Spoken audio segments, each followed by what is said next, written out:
বিখ্যাত অলি হযরত বাইজিদ বুস্তামি রহমাতুল্লাহ আলাই তিনি তার মাকে খুবই ভালোবাসতেন এবং সবসময় তার সেবা করতেন। এক রাতে তার মা অসুস্থ হয়ে পড়েন এবং পানি পান করতে চান। বাইজিদ রহমাতুল্লাহ আলাই মায়ের জন্য পানি আনতে যান, কিন্তু তখন ঘরে পানি ছিল না। তিনি দূরের কূপ থেকে পানি সংগ্রহ করে আনেন। যখন ফিরে আসেন দেখেন তার মা আবার ঘুমিয়ে পড়েছেন। বাইজিদ রহমাতুল্লাহ আলাই মাকে ঘুম থেকে জাগাতে চাননি, তাই তিনি পুরো রাত দাঁড়িয়ে থাকেন মায়ের জেগে ওঠার অপেক্ষায়, যেন ঘুম ভেঙে পানি চাইলে তার সঙ্গে সঙ্গে দিতে পারেন। এই ঘটনায় বাইজিদের মায়ের জন্য ভালোবাসা ও সেবার মনোভাব ফুটে ওঠে।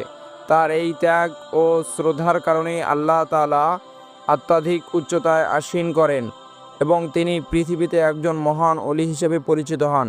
এটি আমাদের শেখায় পিতামাতার প্রতি ভালোবাসা ও সেবা আল্লাহর সন্তুষ্টি অর্জনের একটি